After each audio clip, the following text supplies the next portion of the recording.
This is the 20th century, and we're used to seeing people using their phones in the gym, texting between sets, phone conversations during sets. Have you ever walked into someone because they was watching comedy videos on their phone while using a cable machine? We assumed all those self-imposed mid-workout distractions would affect the phone user's results. But until now, we had to consider the pre-workout phone use might also compromise performance. That's the topic explored by a recent series of studies from a research team in Brazil. The topic of that research is your phone messing with your workout? My name is Jeremy Colon, and this is The Dark Side of Fitness, Episode 3. The background. The idea that mental fatigue affects performance makes intuitive sense. A growing body of research shows that when athletes are worn down cognitively, they make less accurate shots and passes, and in some studies, have a slower reaction times. Most of these studies have induced mental fatigue with the Stroop Test. For those who don't know the Stroop Test is named for psychologist John Ridley Stroop, whose doctoral research showed a delay in reaction time and increase in errors when people were presented with incongruent stimuli. His 1935 paper, Studies of Interference in Serial Verbal Reactions, became one of the most influential in the history of experimental psychology. So the Stroop test, which forces the person taking the test to sort through incongruent visual cues to answer simple questions. For example, they'll see a list of words printed in different colors and be told to identify the color of each word, but words like green or blue will appear in red or purple, which slows the person down. After 30 minutes, their brains are basically fried. If they get right out and play soccer or even basketball, their mental fatigue will impair their performance, which is interesting, but not especially realistic. It's not like competitive athletes go straight from taking a final exam to playing a game or training for one, but athletes, like everyone else, are constantly on their phones.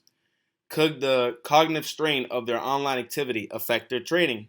Two recent studies from aforementioned research team provided some insights. How the studies worked. The researchers had volunteers train after two different conditions. Mental fatigue. The participants used social media apps on their phones for 30 minutes immediately before a workout. They were encouraged to stay continuously engaged on their platform of choice by reading, posting, and sending DMs. Control. This time, the participants watched a documentary for 30 minutes. In one of the studies, they watched a show called Secrets of NASA on a 14-inch tablet. In the other, they saw videos about the Olympics on an 84-inch TV. They weren't allowed to bring their phones into the room in either study. In one study, 16 young male lifters, average age about 21, did 4 sets of 10 reps of squats and bench presses after using social media or watching TV. In the other, 16 men and women, average age about 24, did 3 sets of squats to failure with 80% of their 15 rep max. What the studies found. In the first study, the young male lifters reported a higher rate of perceived exertion, also known as RPE, when they used social media before their workouts. They also estimated they had fewer reps in reverse after each set of squats and bench presses. Reps in reverse are the number of additional repetition a person believes they could have performed if they were trained to failure instead of stopping the set when they did. The men and women in the second study, who did 3 sets of squats to failure, did 15% fewer reps per set after using social media. Neither study showed a difference between groups in power output or rep speed. Taken together, the two studies shows that mental fatigue can limit someone's results in two important ways. One, there's a linear relationship between training volume and muscle hypertrophy. If someone feels mentally exhausted before they begin a workout, they'll probably do less total work. The second, even if they do the prescribed amount of work despite their mental fatigue, they'll remember the workout as being tougher than previous training sessions. Over time, it may be harder to find the motivation they need to push themselves. Coaching takeaways. Number 1. Take these results with a grain of salt. The researchers described their social media protocol. 30 unbroken minutes of reading, posting, and messaging as ecologically valid. That is, it's based on activities most people do regularly and voluntarily. But the way many people use social media may be a lot less intense. If someone spends a few minutes before a workout scrolling through their friends' updates and adding the occasional comment or two, it's hard to imagine a negative effect on their performance or results. If, however, someone's glued to their phone for an extended period or social media use leaves them mentally drained or amps up their anxiety, it could have a negative impact on athletic performance and or mental health. Number 2, reconsider your own use of social media. Many of us eat and train at specific times with specific outcomes in mind. We build our daily schedule around those meals and workouts. Why not apply the same approach to social media, using those platforms as intentionally and strategically as your food and exercise? Here's a sample social media diet, as I would say. 7 to 7:30 a.m., go online and check comments and reply to DMs that came in overnight. Noon to 1 p.m., compose and post your daily content. 5 to 6 p.m., consider this your social media happy hour.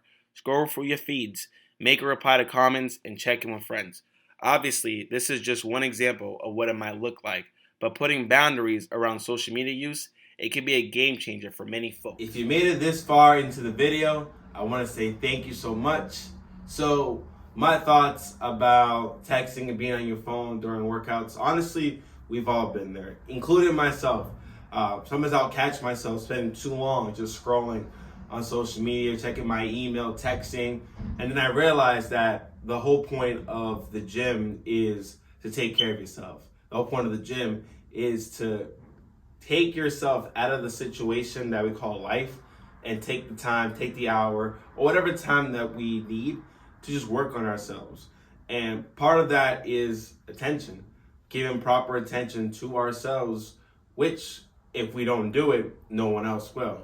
So if we're constantly giving our focus and separating our focus, A, we're spreading ourselves too thin, and then B, it's like we're spending more time than necessary to do the one thing that is beneficial to us. And constantly telling people what we're trying to do or trying to keep up with people isn't necessary either.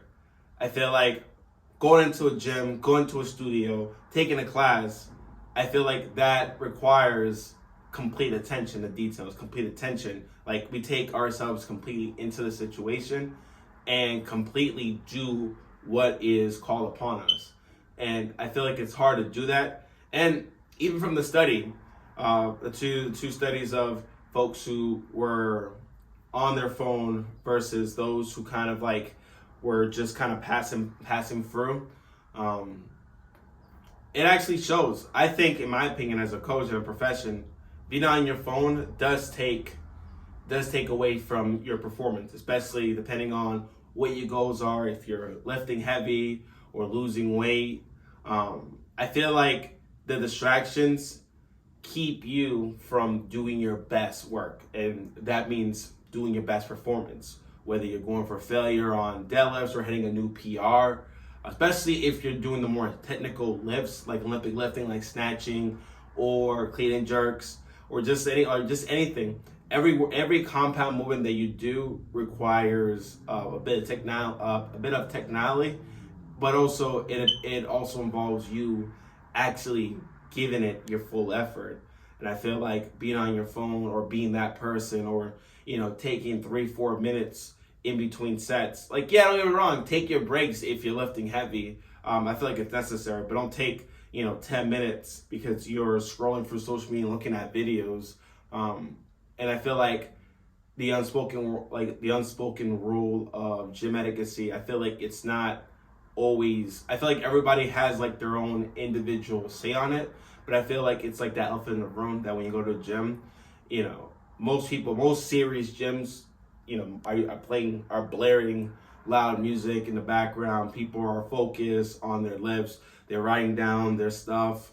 But I feel like when you have like a room full of people that are on their phones constantly, I feel like it disrupts the flow of working out. It disrupts the flow of the gym itself, because most people, right, if you're not a serious competitor or athlete or someone who's been working out for years, I feel like for those who are just starting off, I feel like it gives the wrong message that, working out can just be like this thing, like this hobby thing that, okay, cool, I can just go on my phone, do what I gotta do. But it's like the gym is like your own personal journey. It's like the place that you go to just learn and get better.